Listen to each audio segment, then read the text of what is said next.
अस्सलाम नाज़रीन, programme uncensored with Fayaz Naich अगर मां हम जो मेज़बान फयाज़ नाइश। नाज़रीन, मुल्क जे अंदर तोड़े जो बरसात आहे ऐं मौसम जेका आहे उहो काफ़ी जाइनि ते ख़ुशगवार बि थी वई आहे ऐं केतिरनि जाइनि ते जेका आहे उहा माण्हू तकलीफ़ में अची विया आहिनि। पर बहरहाल पाकिस्तान जो जेको सियासी मंज़रनामो आहे उनमें जेके डेवलपमेंट्स थियनि पियूं हुकूमत साज़ी वारे अमल में आहिस्ता आहिस्ता जेके पंहिंजो डेवलपमेंट्स थियनि पियूं उन्हनि डेवलपमेंट्स जे हवाले सां अॼु गुफ़्तगू कंदासूं। ऐं तव्हां ॾिठो त अॼु बलूचिस्तान जे अंदरि जेको हिकिड़ो मुबहम जेका ॻाल्हि हुई ऐं हिल ताईं बाक़ी नॉमिनेशन्स त सभु थी वियूं हुयूं सभिनी पार्टियुनि खे जिते जिते स्पीकर वज़ीर आज़म वज़ीर आला या ॿिया जेके उहिदा जेके उते मुक़ररु करणा हुया उते थी वियूं। पर बलूचिस्तान जी वॾ वज़ारत वारो मामिलो बिल्कुलु ख़ुफ़िया रखियो पियल हुयो ऐं अॼु उहा नॉमिनेशन बि थी वई ऐं ख़ैरनि सां उहा बलूचिस्तान जे अंदरि उहो मामिलो बि थी वियो। ऐं जॾहिं त केपी जे अंदरि माना हाणे असां वटि चारई वॾा वज़ीर जेके आहिनि उहे अची विया ऐं उन सां गॾोगॾु वज़ीर आज़म जी चूंड जो सिलसिलो बि उहो हाणे 3 मार्च ते रखियो वियो आहे। वज़ीर आज़म जी थींदी ऐं उनखां पोइ ख़ुदि जेका सेनेट जे 6 सीटनि जी जेका चूंड आहे उन जे लाइ बि शेड्यूल अची वियो, जॾहिं त पाकिस्तान जे सदर जे उहिदे जी चूंड लाइ बि शेड्यूल अची वियो आहे। बहरहाल अॼु जेका गुफ़्तगू थी कंदासूं जेको प्रोग्राम में उनमें हिकु त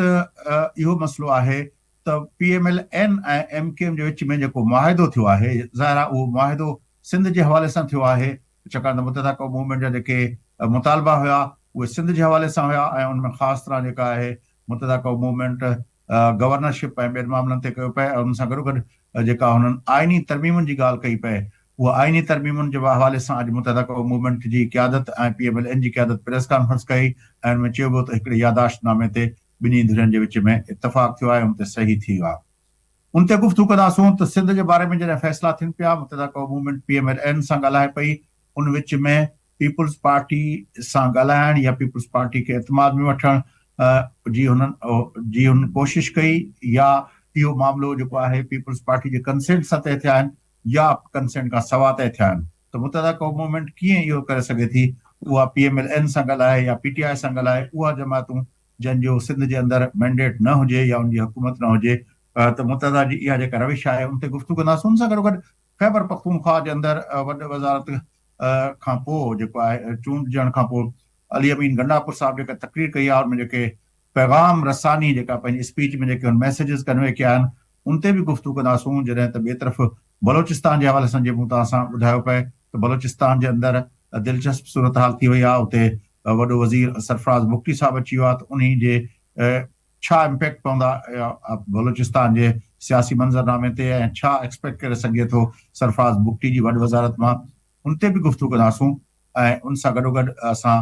जेको आहे मुल्क जे अंदरि जेका फज़लुर रहमान साहब ऐं नवाज़ शरीफ़ जी मुलाक़ात थी आहे जंहिंमें नवाज़ शरीफ़ साहब उनखे हुकूमत साज़ी जे अमल में मदद जी दरख़्वास्त बि कई आहे ऐं अॻिते गॾिजी हलण जी पेशकश बि कई आहे। इहे 4 मौज़ू हूंदा गुफ़्तगू जा जो कि प्रोग्राम में मुल्क जा सीनियर साहबी नामवर तजदीदगार साईं सुहेल सांगी साहब सां गॾु अचो त गुफ़्तगू जो आगाज़ कयूं। सांगी साहब अस्सलाम वालेकुम।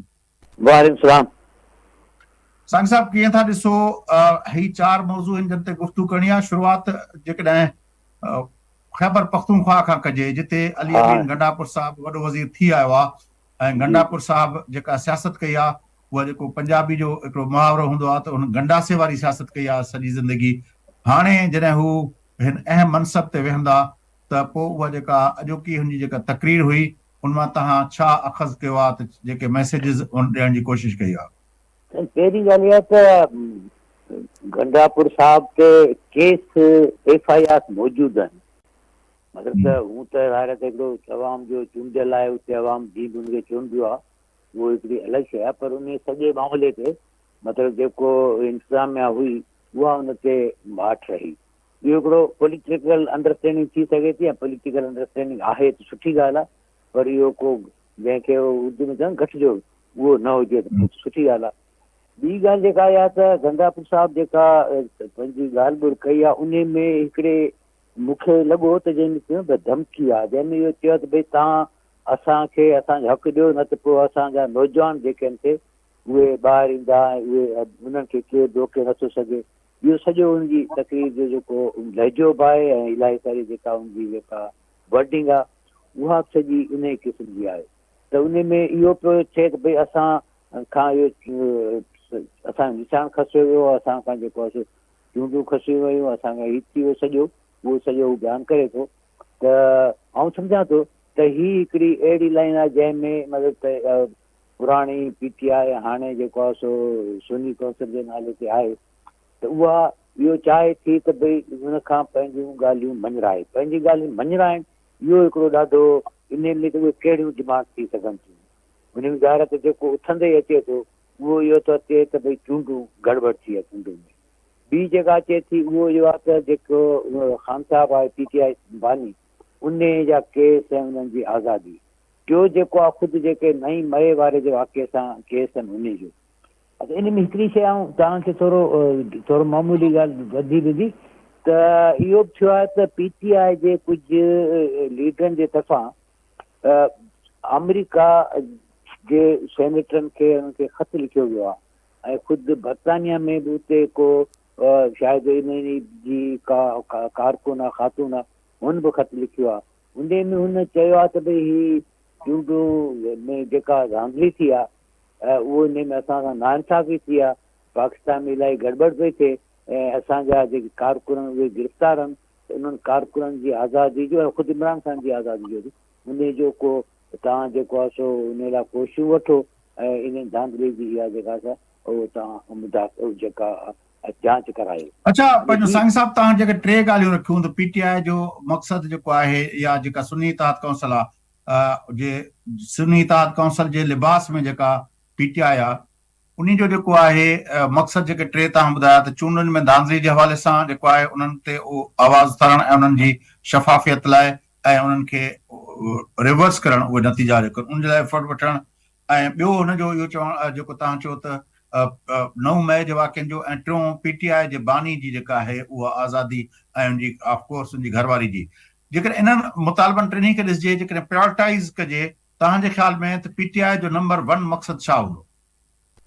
PTI जो मूं त नंबर 1 मक़सदु त इहो हूंदो त PTI जे बानी चेयरमैन खे जी आज़ादी, पर हुनजो जेको सियासी मक़सदु इहो हूंदो त जेकॾहिं ही इन सॼे चूंडुनि जे मामले खे रिवर्स कनि था ऐं या इन्हनि जो जेको इन्हनि जी दावा आहे त असां अलाए 225 केतिरियूं सीटूं असांजी थी वञनि हा, उहो आहे त पोइ त हू चवंदा बाक़ी त कम असीं पाणे करे वठंदासीं। त इहो सॼो आहे जंहिंखे चइबो आहे हिकिड़ो पर डूएबल्स बि ॾिसबा न से डूएबल्स छा आहिनि। पर कुरैशी साहब, शाहीन कुरैशी साहब भी असांखे ज्वाइन किया। कुरैशी साहब, आपको खुश आमदीद कहते हैं और आपका की तरफ आते हैं। आप क्या समझते हैं कि आज जो अली अमीन गंडापुर साहब ने स्पीच दी है KP के असेंबली के अंदर, आपने उससे क्या अखज़ किया? मैंने वही अखज़ किया जो मेरा अंदाजा था, और जब अली अमीन गंडापुर को की सिलेक्शन का ऐलान किया या PTI या जो भी आप कहते हैं इसको SIC सुन्नी इत्तेहाद काउंसिल जो भी है, तो पता चल गया था कि एजेंडा क्या है। जिस तरह के गुज़िश्ता रोज उनके इलेक्शन हुए उसमें भी वो अली नवाज गंडापुर KP के सरबराह हैं, और बाकी भी सूबों में सिंध समेत जहाँ हलीम हैं, हलीम शेख, वो भी जो ज़ाहिर 9 मई के वाक़यात में जितने भी लोग हैं उन्हीं लोगों की सिलेक्शन है, उसी तरह की सारी चीज़ें हैं। और जो असम्बलियों के अंदर हमें मुख्तलिफ जगहों पे नज़र आ चुका है, वो कोई ऐसी वो सारी कल्ट फॉलोइंग है और उनका जमहूरी हक है। अलमिया तो ये है ना कि जो जमहूरियत से का मजाक उड़ाते रहे, पार्लियामेंट का मजाक उड़ाते रहे, उसका फर्दर लाएअमल के बारे में हम बात करें कि आज की स्पीच से उसका जो फर्दर लाएअमल है वो आपने क्या समझा कि वो क्या लाएअमल इख्तियार करने जा रहे हैं? उनका तो उन्होंने तो कौमी असम्बली की उसके बाद जो नायब स्पीकर में जो हारे हैं उनके उम्मीदवार, उन्होंने कहा है ना कानून साजी होने देंगे, और जो है ना कानून साजी के लिए हमें लोगों ने वोट दिया है, हमें सिर्फ वोट जो है इमरान खान की रिहाई के लिए दिया गया है। तो जाहिर है जहाँ कौमी असम्बली के अंदर जहाँ जो पॉलिसी है वही पॉलिसी हर जगह है, और वहां पे तो वो धमकियां में रवैया अख्तियार कर रहे हैं कि एक हफ्ता दे रहे हैं लेकिन कि कोई अगर साहब फर्क आपने है ना, केपी के अंदर उनकी हुकूमत है, कौमी असेंबली में तो चलो एक और हुकूमत है, उसके लिए डिस्टर्बेंस पैदा करेंगे, पंजाब असेंबली के में अंदर और हुकूमत है, उसके लिए डिस्टर्बेंस पैदा करेंगे, सिंध के अंदर किसी और की हुकूमत है, वहां पे डिस्टर्बेंस पैदा करेंगे, लेकिन केपी के अंदर उनकी अपनी हुकूमत है, वहां पे उनका उन्होंने लायामल कहा क्या जी होगा? एक हफ्ते के देते हैं, एक हफ्ते में आप जो है चीजों को देख लें, और वरना उसके बाद जो है तो वो जो कुछ भी है वो पहले भी पुलिस वालों को भी मारते रहे हैं और सारा कुछ होता ही रहा है। क्योंकि जब बात यह है कि जब आईनी तौर पर सुप्रीम कोर्ट कहती है कि उन्होंने असेंबली को तोड़कर जो है गलत किया था, गैर कानूनी काम किया था, तो उनके खिलाफ इकदाम तो हुआ नहीं है। आज भी उनके खिलाफ 9 मई के इकदाम वो अभी तक नहीं हुए चले हैं। रियासत के मामलात हैं, उनका लाहेमल क्या होगा केपी के अंदर? कुरैशी साहब चलते हैं अपना सुहेल सांगी साहब से इस पे व्यू लेते हैं। साईं सांगी साहब, तव्हांजे ख्याल में पंजाब असेंबली, कौमी असेंबली ऐं सिंध असेंबली जे अंदर रवियो जेको हूंदो उहो साॻियो केपी में हूंदो, या तव्हां सम्झो था त उहे रवियनि में का तब्दीली हूंदी? न न रवैयो केपी में जेको आहे उहो त ज़ाहिर कोन, उते त उन्हनि जी पंहिंजी हुकूमत आहे, ऐं हिते त हू अपोज़िशन में वियनि था या जेको गॾियल अपोज़िशन आहे, हिते त जेका गॾियल अपोज़िशन थींदी उहा उन में त MQM हूंदी, छाकाणि MQM सिंध हुकूमत जो हिसो न आहे, त उन सूरत में हिते जेको लीडर ऑफ द अपोज़िशन हूंदो सिंध असेंबली में, MQM जेकॾहिं नथी वेहे हुन में, त पोइ त MQM हूंदो, त ही त उन कंबाइंड जेका अपोज़िशन थींदी असेंबली अंदरि उन जो हिकिड़ो पार्ट हूंदो, त हिते हू भली कनि, पर उन में ज़ाहिर त ख़ुदि MQM जेको PTI जा जेके आहिनि पुराणा दोस्त, त इन्हनि जी पाणत में त कोन ॻाल्हि ठहंदी आहे न, त आउं नथो सम्झां त को हिते को घणो करे सघंदा। ठीकु आहे, बाक़ी गोड़ गमसान या उतां घुराए प्रेस कॉन्फ्रेंस कराइण, इहो जेको अॻे भेरे बि कयो पए हलीम शेख, उहो भेरे थी सघे थो, पर उहा पोज़ीशन न हूंदी। बाक़ी जेको अमीन गंडापुर साहिब जी ॻाल्हि कई आहे, उन में हिकिड़ो धमकी वारो रवैयो आहे,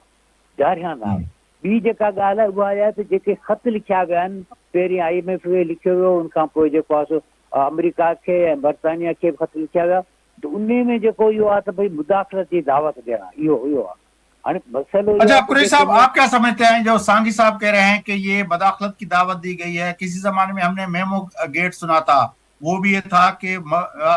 मदाखलत की दावत दी गई है, लेकिन वो हुकूमत वक्त थी और वो पाकिस्तान का ऑफिशियल जो है एम्बेसडर था। अब तो ज़ाहिर है ये हुकूमत वक्त नहीं है। क्या उन दोनों मामलात में कोई फर्क देखते हैं आप? बहुत ज्यादा फर्क है जी। देखिए, जो तारीख होती है उसमें देखा जाता है कि किस सियासी जमात का वजूद जो है वो जमहूरी है, उसका अमल जो है जमहूरी है, और किस पार्टी का जो है उसे कैसे तश्कील दिया गया है और उनको कैसे जो है सरपरस्ती की गई है, और जनरल पाशाओं से लेके और किस किस ने क्या क्या कर रखा है, तो ये तारीख से तो जो है हटकर नहीं देखा जा सकता। लेकिन इससे पहले जो आप ये जिक्र कर रहे थे केपी का, मैं प्रोग्राम में लेट शामिल हुआ, तो केपी के अंदर जो हमारे दोस्त बताते हैं हमें, वो तो ये बड़ी अलार्मिंग बात बता रहे हैं, जिसके ऊपर जो है ले दे भी काफी हो रही थी, कि वहां पे नॉन स्टेट एक्टर्स ने जो है मुबैना तौर पर कब्जा कर रखा था पोलिंग स्टेशंस पर, और मुखालिफिन जो हैं उनकी तो जुर्रत नहीं थी कि वो वहां पे चले जाएं, तो वहां पर कब्जा करके जो है सारा कुछ हुआ है। तो ये मामलात जो है कोई इतने सिंपल नहीं है कि जो इस्टेब्लिशमेंट पर या इलेक्शन कमीशन पर बात आ रही है कि यहाँ पे मतलब जो ये है कि नून लीग का मैंडेट अगर जाली कह रहे हैं या बाकी इलाकों का मैंडेट जाली कह रहे हैं, तो आप कह रहे हैं कि वहां केपी का मैंडेट भी जो है वो भी अपना शफाफ नहीं है। जी जी, ANP ने इसके ऊपर ओपनली कहा है, और उन्होंने नॉन स्टेट एक्टर्स का कहा है कि उनका अच्छा सांगी साहब, और ये सांगी साहब की तरफ चलते हैं, ही जेका है नून लीग MQM जो मुआहिदो, तव्हांजे ख्याल में इन मुआहिदे जी कहिड़ी अहमियत आहे? जॾहिं मुआहिदो जेकॾहिं कोई थिए MQM जो, उहो पीपुल्स पार्टी सां थियणु घुरिजे, जेका सिंध जी स्टेक होल्डर आहे, जेका MQM खे जेको स्पेस ॾियणु चाहे उहा ॾेई सघे थी, पर ही मुआहिदो करणु विया आहिनि पंहिंजो नून लीग सां। नून लीग छा कंदी सिंध जे बारे में? हाँ, हिकिड़ो त इन में इहा ॻाल्हि बिल्कुलु तव्हांजी, पर उन खां बि हिकिड़ी थोरो ॿी ॻाल्हि आहे त जॾहिं इहो इतिहादी हुकूमत आहे, कोलिशन गवर्नमेंट आहे, उन में ॿ जेके आहिनि से वॾियूं पार्टियूं आहिनि, PMLN ऐं पीपुल्स पार्टी। त जेकॾहिं PMLN का को बि ॿिए कंहिं सूबे जे हवाले सां ॿिए कंहिं हवाले सां वाइदो करे थी त पोइ घटि में घटि जेकॾहिं हुकूमत जे उन खाते में अचे थो त पोइ त पीपुल्स पार्टी सां उनखे जेको आहे सो डिस्कस करणु खपंदो न। अच्छा, वरी ॿी ॻाल्हि अचे थी त सिंध जो स्पेसिफिक मामिलो आहे, छाकाणि हिते जेको मैंडेट आहे उहो त पीपुल्स पार्टी वटि आहे। त पीपुल्स पार्टी वटि आहे त पोइ त उन मैंडेट खे तव्हां जेको आहे सो पासीरा था रखो त तव्हां अञा हुकूमत सही कोन्हे, उन खां अॻु में जेको आहे जेको ॿियो तव्हांजो इतिहादी आहे तव्हां हुनजे हदुनि में पिया उरांघो। इहो हिकिड़ो अहिड़ो मसइलो थींदो जेको अॻिते हली ॾुखियाई पैदा कंदो। अञा बि हिकिड़ी ॿी पर जेके ऑडियो शइ लीक्स थी हुयूं उनमें त चयो वियो नून लीग उनखे कैटेगरिकली ॿुधाए छॾियो त तव्हांजो मैंडेट जेका आहे उहो जाली आहे ऐं तंहिंजे करे तव्हांखे कुझु न मिलंदो। ऐं हाणे बि जेका कमिटमेंट का कोन थी आहे, न को गवर्नरशिप जी कमिटमेंट साम्हूं आई आहे जेका मुस्तफ़ा कमाल ऐं एहसन इकबाल साहब जेका प्रेस कॉन्फ्रेंस कई उनमें ना कमिटमेंट हुई गवर्नरशिप जी, ना को हुननि जेके वज़ारतुनि जी ॻाल्हि कई पई, ना उहा कमिटमेंट हुई। सिर्फ़ु हिकिड़ी ॻाल्हि जेका थी उहा इहा थी त भई ही जेको आहे अमेंडमेंट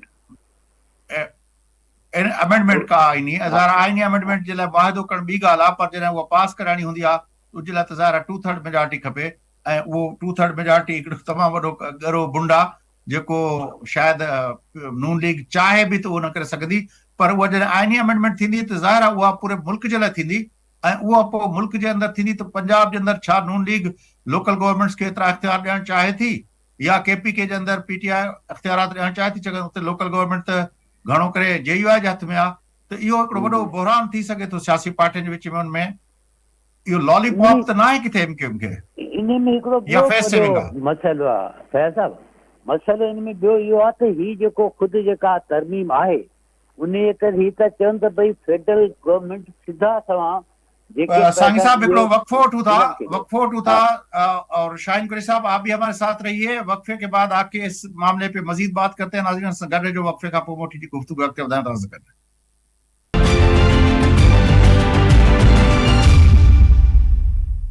मुल्क जे सियासी मंज़रनामे जे अॼोके डेवलपमेंट जे हवाले सां सुहेल सांगी साहब ऐं शाहीन कुरैशी साहब असां गॾु आहिनि। अचो त गुफ्तगू अॻिते वधायूं।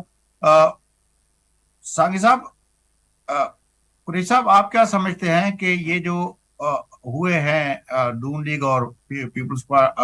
MQM के दरमियान जो एग्रीमेंट हुए हैं उनकी क्या अहमियत है? ये मैं अपना तजिया दूं कि इस वक्त पाकिस्तान का मंजरनामा क्या है, सियासी, इक्तिसादी और हमारी टोटलिटी के अंदर मजमुई हैसियत, कैफियत और तजादात क्या हैं। हमने बलूचिस्तान में बात करनी है। ने पिछले जो 16 महीने गुजरे उससे पहले अगर हम जाएं तो उन्होंने जो है इमरान खान प्रोजेक्ट को लॉन्च कर रखा था और हमें तबाहियों में फंसा दिया एस्टेब्लिशमेंट ने। उसके बाद उस प्रोजेक्ट को वो पैक नहीं कर पा रहे तो उन्होंने पैक करने के लिए भी जो तरीकाकार रखा उसमें उन्होंने जमहूरियत का इंतखाब नहीं किया, बल्कि उसमें उन्होंने दोबारा जो है नवाज शरीफ को वापस लाए और पाकिस्तान को नवाज दो कैंपेन के ऊपर चले और सिंध के अंदर जो है पीपल्स पार्टी को अपनी पड़ जाना, जिसे कहते हैं ना कि अपने ही बुनियाद की पड़ गई कि भाई यहाँ पे 12-14 पार्टियां उन्हें हरा देंगी। तो इस्टेब्लिशमेंट का ये ओपन एजेंडा माजी में रहा कि जी पार्टी 1 भी उनके हाथ में हो, पार्टी 2 भी हो। हालत ये है कि पाकिस्तान के जो इकोनॉमिस्ट हैं वो ये कह रहे हैं कि बेशमूल पाकिस्तान आर्मी तनख्वाहें जो है कर्ज ले लेकर दी जा रही हैं और हमारी इक्तिसादियात जो है वो कर्ज की मईशत है, जिसके अंदर हमें कभी 7 अरब डॉलर देने हैं, बिलियन डॉलर देने हैं और दिसंबर तक हमें जो है ना 23 और 27 बिलियन डॉलर देने हैं। वो कहाँ से आएंगे, किन किन मुल्कों के जो है पास हम जाएंगे, किन किन से हम गारंटी दिलाएंगे। जो हमने 2 अरब का ये चाइना से रोल ओवर करा के दिया है, तो पाकिस्तान के साहब इस पे कल भी बात कर सकते हैं, इस पे कल भी तफसीली बात करेंगे क्योंकि ये उमूमी तज्जिए के बजाय मैं चाहता हूं कि PMLN और उसका जो अपना है सही सांगी साहब तमाम ते कुछ इनपुट ॾियो। मूं इहो पियो चयो त इन में जेका दिलचस्प ॻाल्हि आहे उहा इहा आहे त इहो ख़ुदि जेकॾहिं इहा आइनी तरमीम अचे थी त पोइ इहा त तव्हांजी अरिड़हीं तरमीम खे ऐं NFC अवॉर्ड खे ई जेको आहे सो धोई थी छॾे, छाकाणि जो हिन में चए थो त इस्लामाबाद मतिलबु फेडरल गवर्नमेंट डायरेक्ट ज़िलनि खे ॾींदी पैसा, माना त विच मां सूबाई हुकूमत निकिरी वई। भई इस्लामाबाद मां जेके जॾहिं अॻु में जेके बि पाण वटि जॾहिं वञूं हुयो उहो सॼो सिलसिलो हुयो, उनखां पोइ जेको ज़िया वारो पीरियड रहियो इहो हुयो, त उन या मुशरफ वारो थी वियो, त उन सॼे में मतिलबु केतिरी ॾुखियाई थी। हाणे जेकॾहिं ज़िला पंहिंजो कराची ताईं नथा पहुची सघनि त इस्लामाबाद ताईं कीअं पहुचंदा, ऐं जेकॾहिं इस्लामाबाद फेडरल गवर्नमेंट इन सूबाई हुकूमतनि जो आवाज़ु नथी ॿुधे त पोइ भला इन्हनि ज़िलनि खे कहिड़ो हैसियत ॾींदी। त हीअ त उहो वापसि जेको आहे सो ओरां खे हिकिड़ी मर्कज़ियत पैदा करणु आहे, मतिलबु हिन जो जेको इसेंस जेको बीहे थो जेको उहो इहो थो बीहे। त हू त पंहिंजी जाइ ते हू जेके बि सियासी चलो बलोचिस्तान जी तरफ़ हलूं था। बलोचिस्तान जे अंदरि सरफराज़ बुगटी साहब जी पंहिंजो वॾी वज़ारत जेको आहे अची वई आहे। हाणे बलोचिस्तान जे मंज़रनामे खे तव्हां हिन नॉमिनेशन छाकाणि त सभु नॉमिनेशन थी वियूं ऐं वफ़ाक़ में KP जे अंदरि पंजाब जे अंदरि सिंध जे अंदरि बलोचिस्तान जे अंदरि बि स्पीकर वग़ैरह सभु तय थी वियो आहे। आख़िरी नॉमिनेशन जेका सुबुह जो जारी थी आहे उहा थी आहे, उन खां पोइ ई थियो आहे। तव्हांजे ख़्याल में सरफराज़ बुगटी जी नॉमिनेशन सां छा मैसेज वियो आहे? त सरफराज़ बुगटी जी नॉमिनेशन सां इहो मैसेज वियो त बलूचिस्तान में जेको सॼी हिकिड़ी बेचैनी मौजूदु आहे, उहा बेचैनी पाण जेको आहे सो अॻु में बि ॾिठी पए, अख़बार में रिपोर्ट थी पए, पर ॿ टे उन जा वॾा हिकिड़ा मज़र साम्हूं आया। हिकिड़ो इहो आयो जेको महारंग लॉन्ग मार्च कयो, इस्लामाबाद में धरणियूं आयूं, उहो सॼो हुयो, उन में कहिड़े मज़ थियो। उनखां पोइ कोटा में जेको जलसो थियो, उन जी केतिरी पॉपुलरिटी, उन जी डिमांड छा हुयूं, इहे सभु ज़ाहिर थिए कि तमामु वॾो हिकिड़ो इज़हार हुयो। ॿियो जेको थियो उहो थियो जॾहिं इहे चूंडूं थी वियूं त चूंडुनि जे इन नतीजनि जे बारे में या जहिड़े तरीक़े सां चूंडूं थियूं उन जे बारे में चइनि पार्टियुनि मतिलबु त पख्तूनख्वा अवामी मिली पार्टी ऐं नेशनल पार्टी ऐं इहो हज़ारा इत्तेहाद पार्टी, हिननि जेको आहे सो हज़ारा डेमोक्रेटिक गॾिजी पार्टी, हा, त हिननि जेको सॼो इहो कयो त उहो हिकिड़ो वॾो हुयो। त उन में नज़र ई पियो आहे पर साॻी सभु ॿ पार्टियूं जेके आहिनि हिननि 4 जमाती इत्तेहाद जो हिसो कोन हुयूं, पर उहो बि प्रोटेस्ट हुयूं। उनमें हिकिड़ी हुई पश्तूनख्वा नेशनल पार्टी, जेका पश्तूनख्वा मिली अवामी पार्टी खां जुदा थी आहे। उस्मान काकड़ साहब जो पुटु जेको आहे उनजो सरबराह आहे ऐं उन हिकिड़ी सीट बि खटी आहे, त उहा पार्टी बि प्रोटेस्ट ते हुई। जॾहिं त साॻे वक़्तु ANP बि जेको आहे बलोचिस्तान जे अंदरि प्रोटेस्ट ते हुई। उहे ॿई पार्टियूं हिन 4 जमाती इत्तेहाद जो हिसो त कोन थियूं, पर उहे बि प्रोटेस्ट हुयूं। त इन हिसाब सां चई सघूं था त 6 पार्टियूं जेके आहिनि उते एहतिजाज करे रहियूं। बिल्कुलु, ऐं उहे 6 पार्टियूं एहतिजाज कनि थियूं त उन्हनि पार्टियुनि जी हिकिड़ी पंहिंजी पॉलिटिकल स्टैंड आहे, हिकिड़ो उन्हनि जो पंहिंजो हिकिड़ो पाण जो पॉलिटिकल थाट आहे। त उन सभिनी खे साम्हूं रखी करे इहो पियो थियो ज़हन में पियो आयो त भई उते का अहिड़ी हुकूमत, को अहिड़ो वज़ीर आला, को अहिड़े तरीक़े सां थींदो जेको इन सॼी बेचैनी खे जेको आहे सो कंहिं तरीक़े सां हिकिड़ी हद ताईं उनखे डिफ्यूज़ करे सघे। हिकिड़ो सॉफ्ट फेस, हिकिड़ो सॉफ्ट बिहेवियर, उन सां जीअं बलूचिस्तान जो जेको इशू आहे इहो हिकिड़ो हल थियणु वञे। त उन में इहो मतिलबु त जेको सरफराज़ बुगटी साहिब जेको अॻियूं रहियो आहे सॼो बि कैरियर हिते बलूचिस्तान गवर्नमेंट में बि हुआ, उनखां पोइ जेको आहे सो सेनेटर थिया ऐं उते आख़िरी जेका निगरान हुकूमत थी उन में इंटीरियर मिनिस्टर हुया। त उहो को एॾो को साफ़ कोन्हे। इहो ख़ुदि माण्हुनि जे लाइ जेके पीपुल्स पार्टी जे बारे में हिकिड़ो सुठो ख़्यालु रखनि था उन्हनि जे लाइ तइजीबी ॻाल्हि आहे त भई बलूचिस्तान जे बारे में पीपुल्स पार्टी एॾो हार्ड फेस छो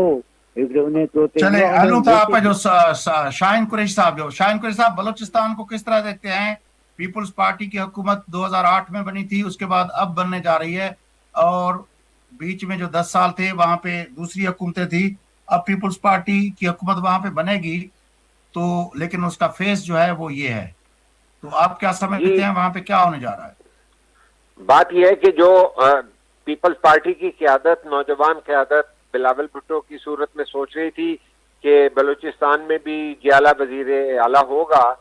तो वो बात नहीं है। चूंकि ये बात है कि ये इस्टेब्लिशमेंट के तमाम एनालिसिस गलत हो गए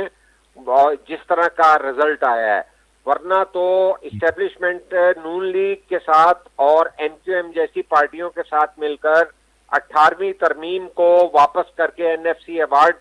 यानी ये इख्तियारात दोबारा मरकज में ले जाने के लिए आए थे। लेकिन जिस तरह का रिजल्ट आ गया, जिस तरह की जो है हमेशा हुआ, ये 88 में बीबी शहीद के दौर में भी इसहाक खान समझ रहे थे कि नतीजा कुछ और तरह आएगा, लेकिन नतीजे उस तरह नहीं आते। तो लिहाजा जिस तरह का यहाँ पे सूरत हाल हुई है, और इसीलिए जो है पीपल्स पार्टी जो है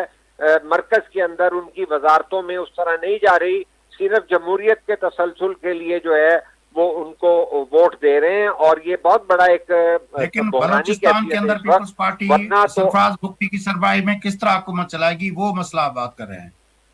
वो अगर वहां पे भी वही सूरत हाल है। सरफराज भुगती देखिए ना, जहां पर जहूर बलीदी थे, जहां पर सनाउल्लाह जोहरी को वो लेकर आए थे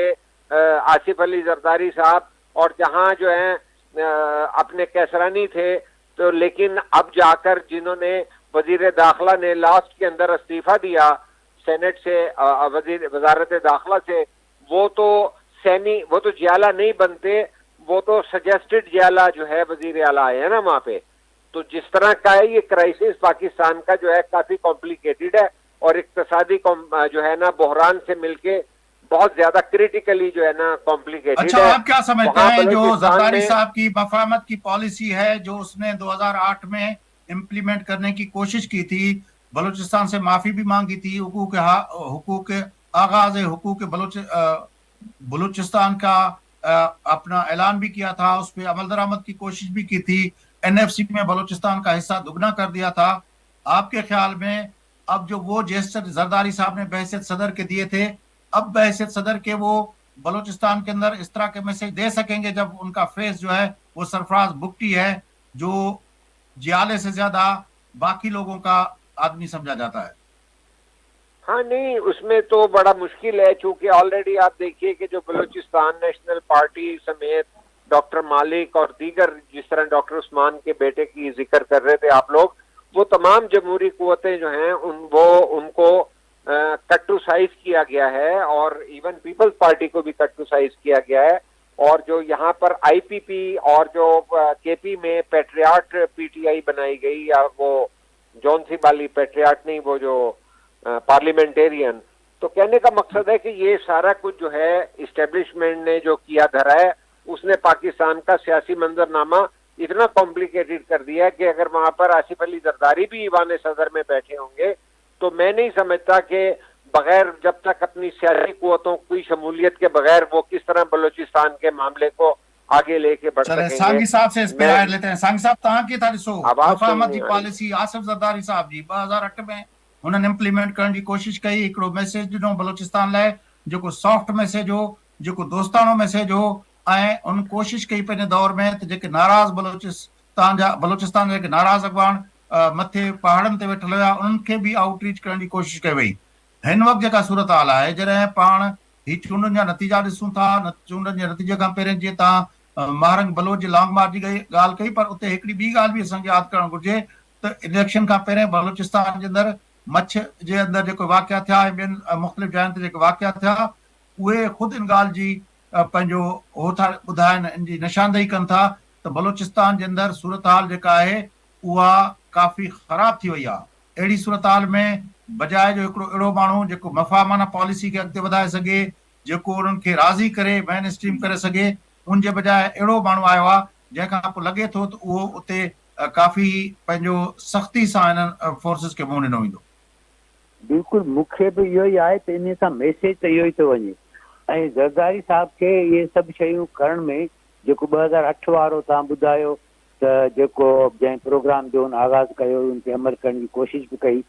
त उहो सॼो जेको आहे सो मुंहिंजे ख़्याल पासियो रहिजी वेंदो। हाणे 2008 ऐं 2014-24 जूं जेके हालतूं आहिनि उहे हिक ॿिए खां इलाही मुख़्तलिफ़ आहिनि। उन वक़्तु जेको पीपुल्स पार्टी उहा मर्कज़ में हुकूमत में हुई, ऐं इन जे करे हुन लाइ हिकिड़े मर्कज़ में हुकूमत में हुजण जे करे बि उन जी हिकिड़ी बाक़ाइदे ज़िम्मेदारी हुई। त हिन वक़्तु जेको इहा जेका ज़िम्मेदारी आहे उहा बेसिकली नून लीग ते आहे, उहा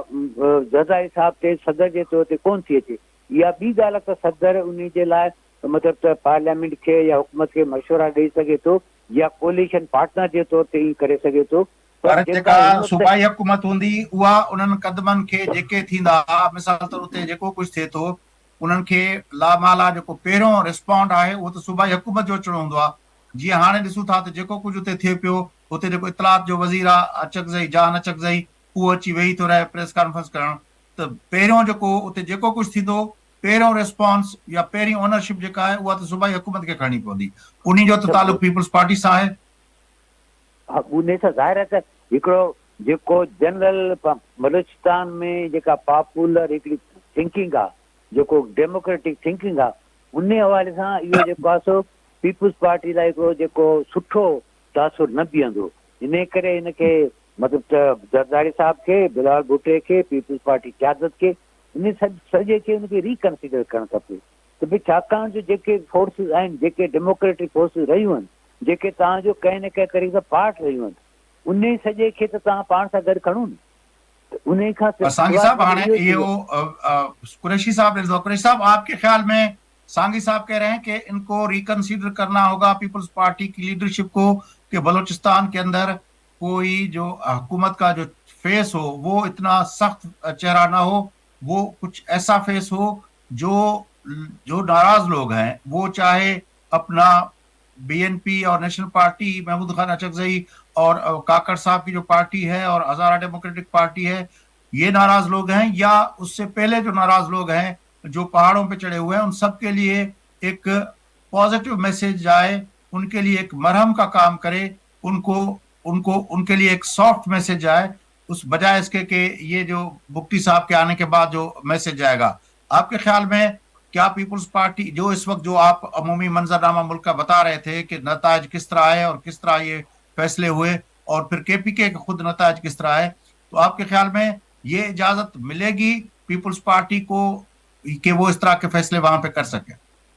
कैसे कर सकती है? संगी साहब ने, सोहेल साहब ने इतनी अहम बात बताई है कि जब उन्होंने माफी मांगी थी, एक तो रोज माफी नहीं मांगी जाती, दूसरे नंबर पे उस वक्त उनके पास मरकजी हुकूमत थी, चाहे सूबाई नहीं थी। लेकिन बात यह है कि आज अगर आप एक इशारा देखें कि वहां पर इलेक्शन की सूरत हाल बलूचिस्तान में यह है कि नून लीग और जो है JUI मिल के भी हुकूमत बना सकते हैं, तो वो जो है वो जियाला हम कहाँ से ढूंढेंगे? ये तो फौजी जियाला है जो वहां पे लाया गया है। और मैं आपको एक इशारा देता हूं कि जिस तरह आज कौमी असम्बली में स्पीकर जो हैं,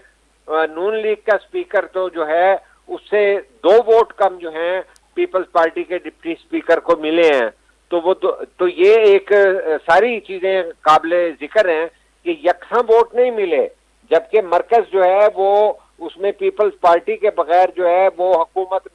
शहबाज शरीफ की नहीं बन सकती, लेकिन उनके स्पीकर को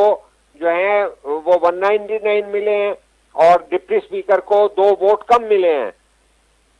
हेलो, आवाज का मसला हो रहा है जी, मुझे अपनी आवाज सुनाई दे रही है? कुरैशी साहब आपकी आवाज क्लियर आ रही है? अच्छा जी जी जी जी। तो कहने का मकसद है कि मैं नहीं समझता है वो है मियां साहब की अपना मौलाना साहब के साथ मुलाकात। आपके ख्याल में अब जो ये मंजरनामा है और COD का जो है वो रिस्पॉन्सिबिलिटी इन दोनों पार्टियों के ऊपर है जो मेन कोalition पार्टनर है। आपके ख्याल में मौलाना साहब के साथ जो मुलाकात हुई है, उससे पहले वफद भी गया जिसमें मुस्लिम लीग नून, पाकिस्तान पीपल्स पार्टी और IPP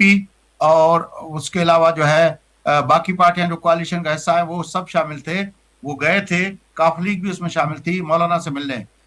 क्या समझते हैं कि मौलाना की वापसी के कितने चांसेस देख रहे हैं आपके वो इस हुकूमत का और इस इत्तेहाद का और इस सारे सिस्टम का हिस्सा बने? देखिए, मौलाना जो है उनका भी यही हाल है। जिस तरह अगर जो है इमरान खान की कोई डील हो जाती है जिनसे वो डील करना चाह रहे हैं, तो PDM या जो है पीपल्स पार्टी हाथ मलती रह जाएगी कि चूंकि ऑलरेडी जो है इस्टेब्लिशमेंट जो है तवक्को रखती है नवाज लीग से, फजलुर रहमान से,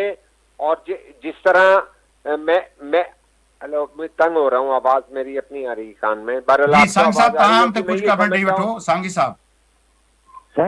इनमें मतलब मौलाना साहब है, नवाज शरीफ की मुलाकात है, बिल्कुल मौलाना साहब इन जे करे बि PDM जी या जेको कोalition आहे इन जी ज़रूरत आहे, छाकाणि जो KP में पीपल्स पार्टी ऐं नवाज लीग ॿिन्ही जी असेंबलियुनि में बि जेका हुतां खां हिननि खे रिप्रेज़ेंटेशन मिली आहे उहा बि को अहिड़ी का मज़ेदार कोन्हे। प्लस इहो बि आहे त जेको केपी जेको सूबो आहे उन में जेको हिननि सभिनी जो सख़्तु सियासी मुखालिफ़ हुयो उन जी हुकूमत आहे। उतां खां एॾा जेके हार्ड मैसेजिस पिया अचनि उन जे करे उन्हनि जे लाइ मजबूरी आहे त उते कंहिं मज़बूत मतिलबु त घटि में घटि मौलाना साहब वटि हिकु मेन पावर बि त आहिनि, स्टेट पावर बि त आहिनि जंहिंजो शो बि करे चुका आहिनि। उन लोकल गवर्नमेंट जो जेके कुझु केतिरनि ई हंधनि ते उनजा माण्हू चूंडिजी पिया आहिनि। तंहिंजे करे इहो उन्हनि जी मतिलबु त इन्हनि जी इहो ज़रूरत आहे या वॾी महिरबानी सांगी साहब, तव्हांजी वॾी महिरबानी, तव्हां पंहिंजो असांजे प्रोग्राम में शामिल थिया। कुरैशी साहब, आपकी बड़ी मेहरबानी। नाज़रीन, गुफ्तगू तव्हां ॿुधी मुल्क जे सियासी मंज़रनामे जे अहम डेवलपमेंट्स ते असां गुफ्तगू कईसूं। सां गॾु प्रोग्राम जो वक़्तु पूरो थिए थो। पंहिंजो मेज़बान फयाज़ रशीद इजाज़त सदाईंदा।